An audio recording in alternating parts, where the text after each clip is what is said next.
আসসালামু আলাইকুম প্রিয় দর্শক, মাহবুব সৈকত প্রত্যেককে আমন্ত্রণ জানাচ্ছি মাই টিভি সংলাপে। দর্শক, আপনারা জানেন যে আমরা মাই টিভি সংলাপে সমসাময়িক প্রসঙ্গ নিয়ে কথা বলি। আবার কথা বলি যে বিষয়গুলো আপনাদের মনে উকি দেয়, যে প্রশ্নগুলো, সেই বিষয়গুলো নিয়ে অতিথিদের কাছ থেকে আমরা বুঝে নেওয়ার চেষ্টা করি মাই টিভি সংলাপে। এই জন্য মাই টিভি বাংলাদেশ ইউটিউব এবং ফেসবুক পেজে আপনারা গেলে সরাসরি সেখানে দেখতে পাবেন এবং আপনাদের প্রশ্নগুলো করতে পারবেন। আমরা আজকে কথা বলবো জাতীয় নিরাপত্তা ও আগামীর রাজনীতি নিয়ে। প্রিয় দর্শক, স্টুডিওতে এই মুহূর্তে উপস্থিত রয়েছেন মেজর মোহাম্মদ আশরাফুজ্জামান, অবসরপ্রাপ্ত নিরাপত্তা এবং রাজনৈতিক বিশ্লেষক। স্বাগত জানাচ্ছি আপনাকে। ধন্যবাদ। এবং আমাদের মাঝে সহসাই হয়তো উপস্থিত হবেন সিনিয়র সাংবাদিক এম আব্দুল্লাহ। তিনি আসলেই তার সাথে আমরা কথা বলবো। দর্শক, আপনারা জানেন যে এ দেশকে বলা হয় সকল দেশের রানী সেজে আমার জন্মভূমি। সুতরাং সেই রানীর দিকে স্বাভাবিকভাবেই সবার একটু দৃষ্টি থাকবে। সেটি ভালো দৃষ্টি খারাপ দৃষ্টি মিলেই, কিন্তু কখনো কখনো সেই দৃষ্টি হয়তো শকুনের দৃষ্টিও পড়ে, যে কারণে এই বাংলাদেশটা অনেক সময় অস্থিতিশীল হয়ে যায় এবং অস্থিতিশীল হয়ে পড়ে। তেমনি কোনো একটা অবস্থা এই মুহূর্তে বিরাজ করছে পার্বত্য এলাকায়। খাগড়াছড়ি প্রসঙ্গে বলছি।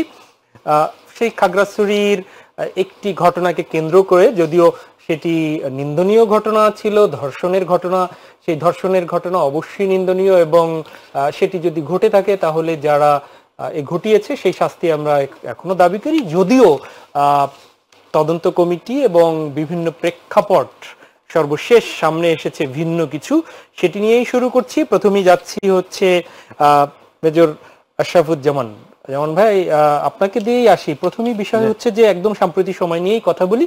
আপনি আমাদের গর্বের যে বাহিনী, আমাদের স্বাধীনতা সার্বভৌমত্বের প্রতীক, সেই সেনাবাহিনীর সাথে আপনি কাজ করেছেন দীর্ঘদিন। সেখান থেকেই আসি যে আমাদের এই পার্বত্য এলাকা, যেটি আমাদের আমাদের সম্পদ একটা বৃহৎ, সেই এলাকায় কেন অশান্ত হয়ে ওঠে মাঝে মাঝে, এবং সাম্প্রতিক সময়ে এই যে অশান্ত হয়ে উঠলো একটি ঘটনাকে কেন্দ্র করে আরো মানুষের প্রাণ দিতে হলো, জ্বালাও পোড়াও হলো, জাতীয় নিরাপত্তার ক্ষেত্রে সেটি কতটুকু শঙ্কার, একটু যদি বলেন। আসসালামু আলাইকুম সুধী দর্শক শ্রোতা মণ্ডলী, আপনাদেরকে শুভেচ্ছা। আমাকে দাওয়াত দেওয়ার জন্য আপনার প্রতি কৃতজ্ঞতা। এমটিভি মাই টিভি যে এইটা একটা গুরুত্বপূর্ণ বিষয়ে উপরে অনুষ্ঠান করছে, আমি সাধুবাদ জানাই। কারণ পার্বত্য চট্টগ্রামের শুধুমাত্র আয়তনের দিক যদি বলি, আমাদের দেশের মোট আয়তনের 11.19%, কিন্তু ওখানে জনবসতি কম, মাত্র 18,42,815 জন। এটা আমাদের সর্বশেষ যেটা ইয়েতে, তার মানে ওখানে মোট জনসংখ্যার মাত্র 1.16% লোক বসবাস করে, অথচ আয়তন 10 ভাগের 1 ভাগ, 11.16%। কত বড়! তা আমি এটা বলার উদ্দেশ্যটা হচ্ছে যে মানুষজন বুঝুক যে পার্বত্য চট্টগ্রাম আমাদের দেশের কত গুরুত্বপূর্ণ আয়তনের দিক দিয়ে। আচ্ছা, ছোট্ট একটা, আমি অনুষ্ঠানে আসার আগে ফেসবুকে দেখলাম একজন একটা কথা লিখেছে, পাহাড়ের ভাজে ভাজে যেমন সৌন্দর্য ভরা, তেমনি ভাজে ভাজে মাত্রাহীন চাঁদাবাজি। এবং এই যেহেতু অবৈধ অর্থ লেনদেনের বিষয়ে জড়িত বিভিন্ন গ্রুপ হয়ে গেছে, বিশেষ করে এই গ্রুপগুলো 1997 সালের শান্তি চুক্তির পরে এই গ্রুপগুলো তারা বিভিন্নভাবে এই চাঁদা আদায় করার কাজে লিপ্ত হয়েছে। আমরা শান্তি বাহিনী তারা এই চুক্তি স্বাক্ষরের জন্য 2টা ফ্যাক্টর কাজ করেছে। একটা হচ্ছে যে তারা সামরিকভাবে কোণঠাসা হয়ে গেছিল, কারণ আমাদের নিরাপত্তা বাহিনী সেটা তাদেরকে যারাই এরকম সন্ত্রাসী কার্যক্রমের সাথে জড়িত তাদের অনেকের পাকড়াও করেছে, নিহত হয়েছে, এবং কোনো অপারেশনে তারা সেরকম সাকসেসফুল হতে পারে না। কিন্তু নিরাপত্তা বাহিনী পুরো এলাকার উপরে তাদের দখল বজায় রাখে। আরেকটা হচ্ছে নিরাপত্তা বাহিনী খুঁজে বের করে যে এদের অর্থের উৎসটা কোন কোন জায়গায়, চাঁদাবাজি। তো সেইটাকে দারুণভাবে সংকুচিত করে ফেলে। তখন দেখে যে যারা সীমান্তের ওই পারে, এটা বলে রাখা খুব দরকার। আমাদের লাজ লজ্জার কোনো বিষয় নেই। স্পষ্টভাবে আমাদের এই পার্বত্য চট্টগ্রামের অস্থিতিশীলতার জন্য দায়ী হচ্ছে এককভাবে ভারত। তাদের লাভ কি? তাদের লাভ হচ্ছে, আপনি এটা খেয়াল করে দেখেন টাইম লাইনটা কোন সময়, যখনই একটা সরকার ভারত বান্ধব, তাদের ভাষায় ভারত বান্ধব না, তখনই একটু নড়াচড়া বেশি দেয়। যেমন এই পার্বত্য চট্টগ্রামের সমস্যাটা, সশস্ত্র আন্দোলনটা একেবারে দৃশ্যমান হলো 75-এর আগস্টের পরে। এর আগে দু একটা ছোটখাটো ঘটনা ঘটছে। আমাদের ঢাকা শহরে, রাজধানীতে কত ঘটনা ঘটে, অস্ত্রসহ একজন ধরা পড়ছে, অমুকজন হয়েছে, এরকম বিচ্ছিন্ন হিসাবে বিবেচনা না করে তারা সশস্ত্র ভাবে এবং মানে পুলিশ বাহিনী, সশস্ত্র সেনাবাহিনীর উপর আক্রমণ করা শুরু করে তখন থেকে। এটা হচ্ছে কি, এটার সাথে ভারতের কতগুলো রাজ্যের সাথে সরাসরি সীমান্ত রয়ে গেছে।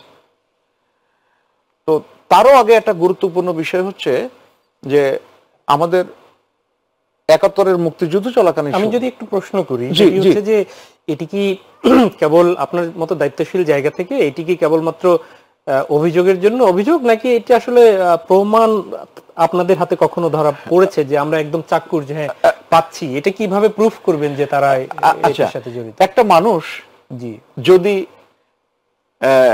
আপনি সন্তুল লার্মার কথা ধরেন, ও অন্য কোনো উদাহরণ আনার দরকার নেই। উনি সীমান্ত পেরিয়ে পানছড়িতে আসতেন, তারপরে হেলিকপ্টারে করে খাগড়াছড়িতে আনা হতো, ওই যে যখন বিভিন্ন সংলাপ চলছিল তখন।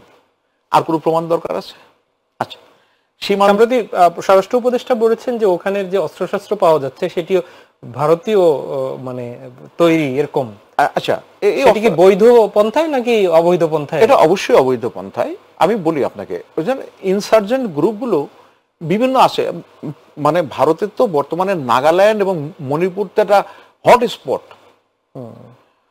এই তারপরে ওদিকে আবার মায়ানমারে দীর্ঘদিন ধরে তাদের সমস্যা চলছে। এই ইনসার্জেন্ট গ্রুপগুলো বিভিন্ন রাজ্যগুলো তাদের নিজের দখলে রেখেছে। আমাদের কোচিন রাজ্য আছে ওদের, তারপরে আমাদের এই যে রাখাইন, ওখানে তো ওরা মানে সক্রিয়।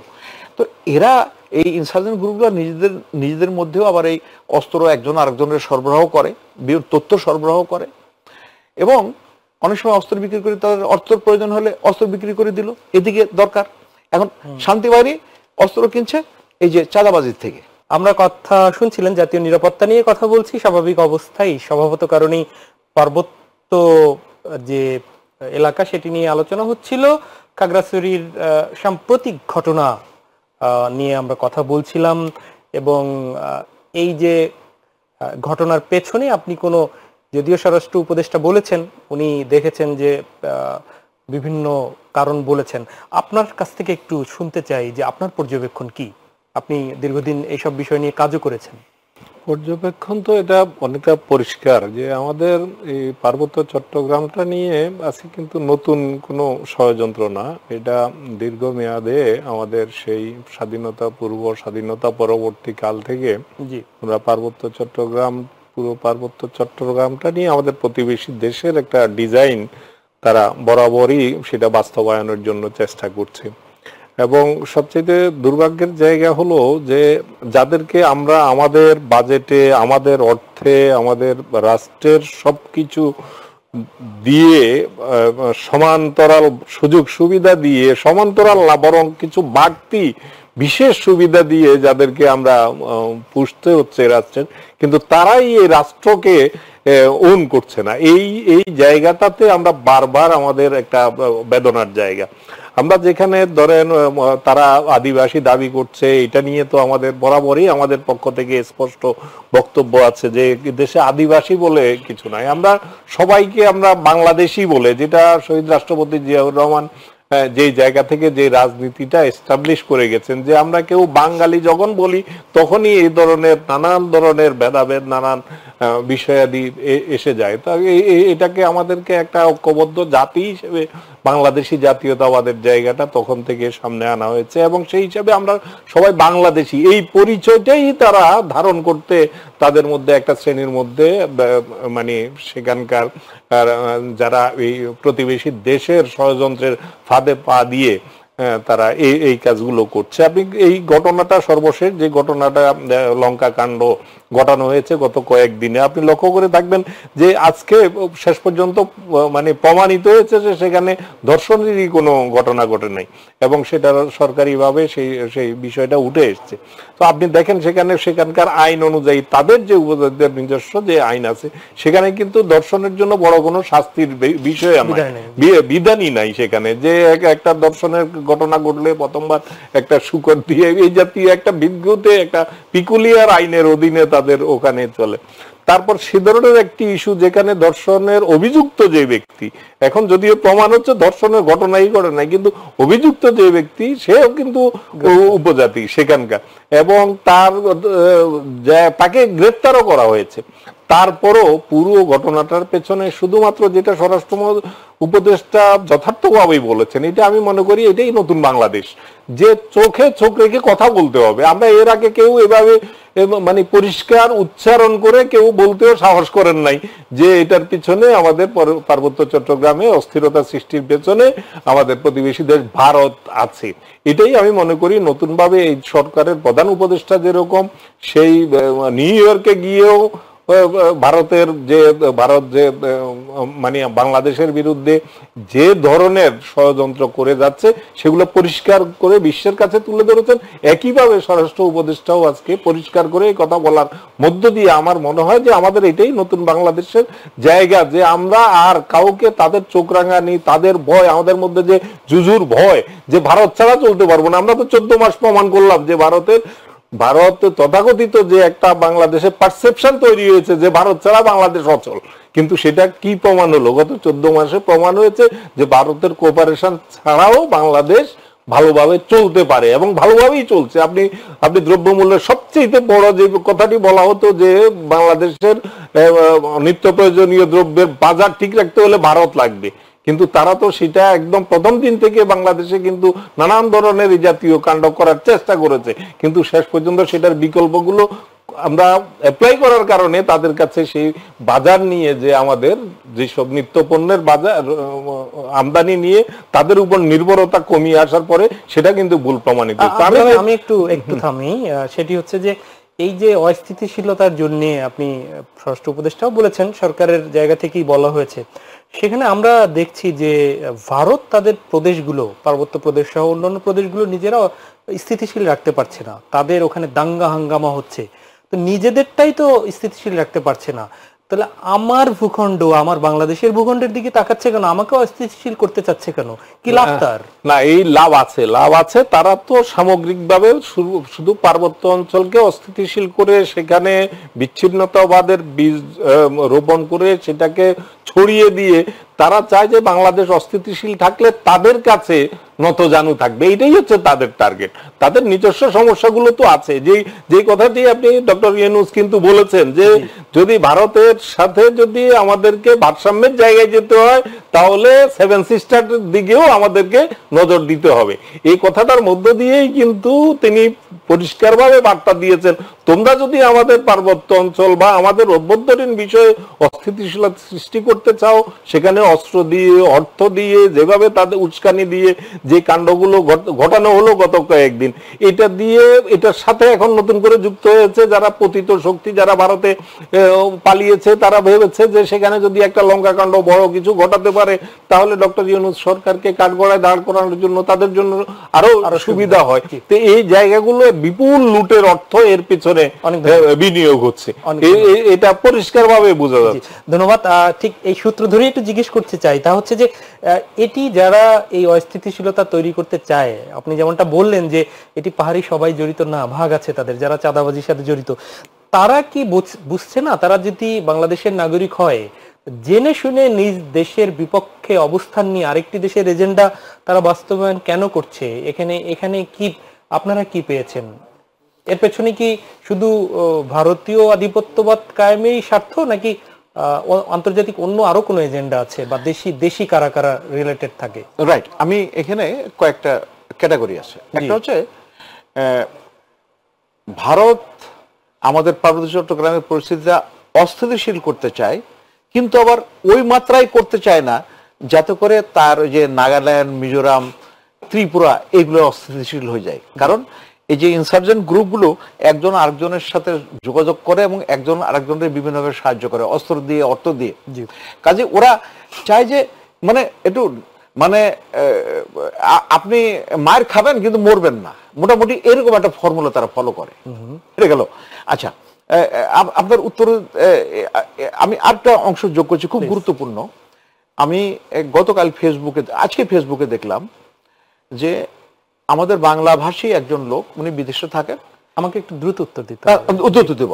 এবং ওই ভদ্রলোক উনি একটা চাকমা মানে ওই যে উপজাতীয় একটা প্রবাসী গ্রুপের সাথে, মানে দেশি বিদেশি একটা গ্রুপের সাথে যুক্ত হয়েছে।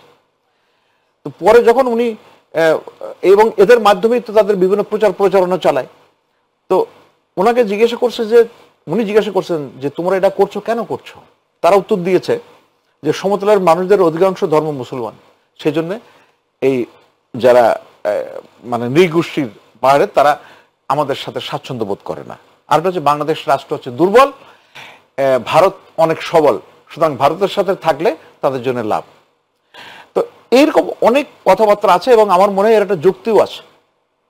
আমি আমার নিজের অভিজ্ঞতা থেকে বলতে পারি, যদিও মানে আই সিনড্রোম হয়ে যায়, জি, এই সীমান্তের ওই পারেই তারা থাকে, কিন্তু তারা একটা নিয়ন্ত্রিত থাকে। তারা যেন এমন কিছু করে না যেন সেই প্রভাবে, কারণ অন্যান্য ইনসার্জেন্ট গুলো আবার উৎসাহিত হবে যে ওরা ভালো করছে, ওরা এত কিছু করছে, আমরা কেন পারছি না।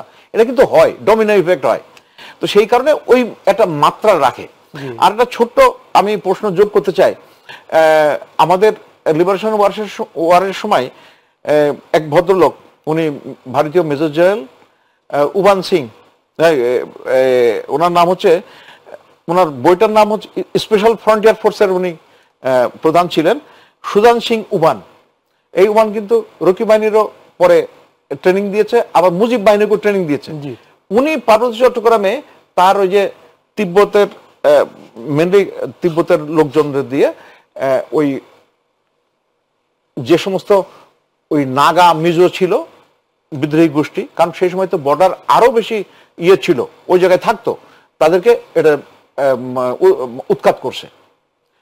তো সেই যে ইয়েটা উনি আমাদের লিবারেশন ওয়ারের কিন্তু করি নাই। আমরা শুধু মনে করছি যে ভারত আমাদের শুধু লিবারেশনের সাহায্য করছে। হ্যাঁ, তাদের বড় স্বার্থটা ছিল যে পাকিস্তান যদি দ্বিখণ্ডিত হয়ে যায় তাহলে এক ফ্রন্ট তাদের জন্য নিরাপদ। যেমন ধরেন পাকিস্তানে পারমাণবিক বোমা, আমাদের এখানে কিছু মোতায়েন হলো, ওদিকে চীন, তাহলে ভারতের অবস্থা কি হতে চিন্তা করে দেখেন, সাধারণ সমীকরণেই।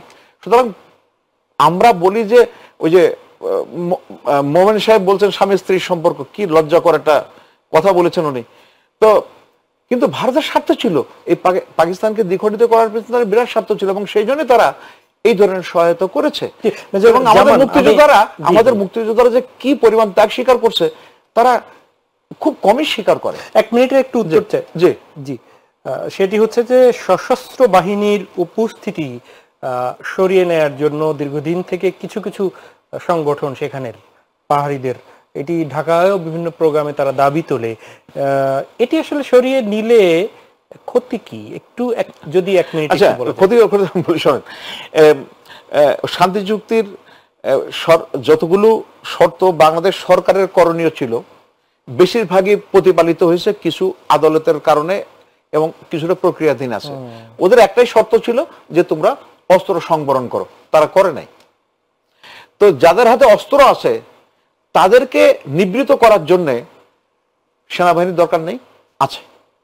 আমাদের উত্তর পাশে এই চারিপাশে যে ভারতীয় রাজ্যগুলো আছে সেগুলো সেনাবাহিনী মোতায়েন নেই, কাশ্মীরের সেনাবাহিনী মোতায়েন নেই, আছে সীমান্ত সুরক্ষার যে বিষয়। এবং আরেকটা গুরুত্বপূর্ণ হচ্ছে যে আমাদের যে আমরা যেভাবে হিল ট্র্যাক্সে ওই ওদের সাথে আচরণ করি, অত্যন্ত মানবিক এবং নিজে অনেক সময় বিপদে পড়লেও যেন অন্য কেউ নিরীহ মানুষ ক্ষতিগ্রস্ত না হয় সেটার জন্য চেষ্টা থাকে। অনেক ধন্যবাদ। দু একটা ঘটনা থাকে, হয়তো দু একটা এরকম হতে পারে, মানে বিচ্ছিন্ন ঘটনা হতে পারে, সে জায়গায় নিরীহ লোক হয়তো ক্রস ফায়ারে পড়ছে অথবা সে ক্ষতিগ্রস্ত হয়েছে, বাট কিন্তু ভারতের যে ওই রাজ্যগুলোতেই সীমান্তের ওই পারে যে আইন, সে আইন অত্যন্ত কঠিন। আমরা একটু বিশ্ব নেতাদের আসরের দিকে তাকাই। আমাদের নেতাও সরকার প্রধানও এখন সেখানে রয়েছেন। তো সেখানে যদিও আগামী জাতীয় নির্বাচনের বিষয়ে তিনি আমাদের ডক্টর মোহাম্মদ ইউনূস বলেছেন যে বাংলাদেশের চলমান গণতান্ত্রিক উত্তরণের বিষয়ে কথা বলেছে, সংস্কারের বিষয়ে পূর্ণ সমর্থনও জানিয়েছে জাতিসংঘের মহাসচিব। তো এই আলোচনায় দুটি বিষয় বাংলাদেশ, সেটি হচ্ছে যে রোহিঙ্গা ইস্যু আর হচ্ছে গাজা ইস্যুতেও পূর্ণ সমর্থনের যে বিষয়ে বলেছেন। তো সবকিছু মিলে যে প্রত্যাশা নিয়ে যাওয়া হয়েছিল, যে আলোচনাগুলো করার ব্যাপারটা ছিল, সেই জায়গায় কি ঠিক পথে বাংলাদেশ প্রতিনিধি দল আছে বলে মনে করছেন? নিশ্চয়ই আমার কাছে যেটা মনে হয়েছে প্রত্যাশার চাইতেও বেশি কিছু। আমার ধারণা যে আমি তো জাতিসংঘ অধিবেশনে আমি 2 বার যাওয়ার আমার সুযোগ হয়েছে। জি, সাইডলাইনে এতগুলো দ্বিপাক্ষিক ইস্যু নিয়ে এতগুলো কলন এবং পারস্পরিক সমঝোতা চুক্তি পর্যন্ত এবং সম্মেলন, বাংলাদেশের সবচেয়ে গুরুত্বপূর্ণ যে ইস্যু রোহিঙ্গা ইস্যু, এটা নিয়ে জাতিসংঘের আয়োজনে একটি সম্মেলনের আয়োজন করা, আমি মনে করি এটা অসাধারণ একটি সাফল্যের সফর। এটা নানানভাবে ডক্টর ইউনূসকে আমরা সমালোচনা করতে পারি, তার শাসন একটি ভঙ্গুর সময়ে দায়িত্ব নেয়ার কারণে দেশে আইন শৃঙ্খলা নানান ইস্যুতে সমালোচনার জায়গা থাকতেই পারে, কিন্তু তিনি বৈশ্বিক ব্যক্তিত্ব হিসেবে কিন্তু যে কতটা নন্দিত এবং তার যে কতটা প্রভাব, সেটা কিন্তু আমরা প্রত্যেকটা সফরেই আমরা দেখেছি। আমরা যখন এখানে আলোচনা করছি ঠিক নিউ ইয়র্ক সময় সকাল 10টায় রোহিঙ্গা সম্মেলনটি শুরু হয়েছে এবং সেখানে 75টি দেশের প্রতিনিধি সেখানে যোগ দিচ্ছেন এবং এর মধ্যে প্রতিনিধি এবং সরকারের মানে বিভিন্ন উচ্চপদস্থ, এর মধ্যে রাষ্ট্রপ্রধানও আছেন, বেশ কয়েকটি সরকার এবং রাষ্ট্রপ্রধানও সেখানে যোগ দিয়েছেন। আমি এইমাত্র যেটা দেখছিলাম রিপোর্টটা, যে সম্মেলনটি শুরু হয়েছে। তো সেই জায়গাটাতে এবং সবচেয়ে বড় কথা হলো এই সম্মেলনটি যে এই যে জাতিসংঘের এই সফরের সাথে এই সম্মেলনের আয়োজন করতে পারা এবং জাতিসংঘকে দিয়ে আয়োজন করাতে পারা, এটা কিন্তু আপনি মানে ছোটখাটো সাফল্য হিসেবে আপনাকে দেখলে হবে না। আপনি এই সম্মেলনের জন্য আরেকটা ট্যুরও হতে পারতো, কিন্তু তা না করে জাতিসংঘে যেহেতু এটা বার্ষিক একটা নির্ধারিত সফর, জাতিসংঘের সাধারণ অধিবেশনে যেতে হয় সরকার প্রধানকে, তার সাথে যুক্ত করে এই সম্মেলনটির আয়োজন করা হয়েছে এবং সেখানে মূলত তার মানে এর আগে জাতিসংঘ মহাসচিব যে এসেছিলেন, হ্যাঁ, রোহিঙ্গাদের সমস্যা দেখলেন, তার সাথে নিশ্চয়ই তাকে নিয়ে আসতে পারা এবং সেখানে দেখেছেন আমরা বিশ্বের দৃষ্টি আকর্ষণ করার জন্য, তাদের মনোযোগ রাখার জন্য, বিশ্বের যে মানবিক যে বিশ্ব, সেই বিশ্বের মনোযোগ এই রোহিঙ্গাদের প্রতি ধরে রাখার জন্য মূলত সেই আয়োজনটি করেছিলেন। কিন্তু আব্দুল্লাহ ভাই, এই যে কেতাবে কাগজ কর্মে মিটিং এ সিটিং এ হচ্ছে, কিন্তু ফিডব্যাকটা কি? কিছু টাকা পয়সা আসলো, অনুদান আসলো, এটা কিন্তু খুব সহজ কাজ না। আমরা যে জায়গায় নিয়ে গেছি, আমরা এই পতিত ফ্যাসিবাদী সরকারের যে প্রধানমন্ত্রী শেখ হাসিনা, তিনি নোবেল পুরস্কারের আশায় যেভাবে একদম দরজাটা খুলে দিয়েছিলেন এবং সেভাবে আমাদের প্রায় 10 লাখ আমরা রোহিঙ্গাকে আমরা এখানে হজম করতে হচ্ছে বছরের পর বছর, আরো বেশি, বাস্তবে আরো বেশি।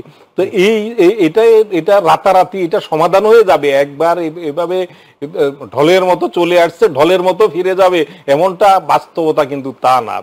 বিশ্বের যদি আপনি যতগুলো আপনি রিফিউজির ইতিহাস দেখবেন, আপনি সবগুলাতেই কোনোটাই কিন্তু ফিরতিটা অতটা, প্রত্যাবাসনটা অতটা সহজ হয়। এখন তো জাতীয় নিরাপত্তার জন্য আমাদের নিশ্চয়ই আপনি আজকে যে সেখানে যে আলোচনাটি সেখানে হচ্ছে, আমরা যেটা জানতে পেরেছি যে মূলত সেখানে রাখাইনের যে পরিস্থিতি, এই পরিস্থিতিটাকে মূল্যায়ন করা, পরিস্থিতিটাকে মূল্যায়ন করা এবং বাংলাদেশে এদের প্রত্যাবর্তনের বিষয়টি দেয়া এবং যারা আছে তাদেরকে এখানে চালিয়ে নেওয়ার জন্য বিশ্বের মনোযোগটা ধরে রাখা, এবং বিশেষ করে সেখানে আরেকটা বিষয় গুরুত্ব দেওয়া হচ্ছে যে এই রোহিঙ্গা ক্যাম্পে যে শিশুরা আছে এদেরকে ভবিষ্যতের জন্য শিক্ষিত এবং দক্ষ নাগরিক হিসেবে গড়ে না তুললে এরাই একটা অপরাধী, নতুন করে অপরাধ জগতের সাথে যাতে জড়িয়ে না যায়, এই বিষয়টাও কিন্তু আজকের এই সম্মেলনে আলোচনা হচ্ছে, আলোচনা হবে এবং গুরুত্ব পাবে। অনেক ধন্যবাদ।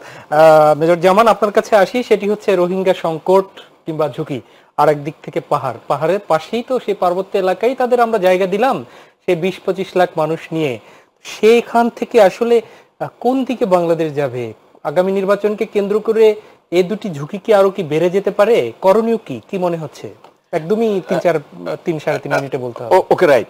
প্রথমত হচ্ছে পার্বত্য চট্টগ্রামের যে সর্বসাম্প্রতিক যে ঘটনাগুলো, জি, এই যে ভাঙচুর, অগ্নিসংযোগ এবং ভাঙচুর হচ্ছে কি নিরাপত্তা বাহিনীর গাড়িতে আক্রমণ করা হয়েছে, মানুষজন, নিরাপত্তা বাহিনীর সদস্যরা আহত হয়েছে, আর বাংলাভাষী মানুষজনের ঘর বাড়ি দোকানপাট পোড়াই দেওয়া হয়েছে।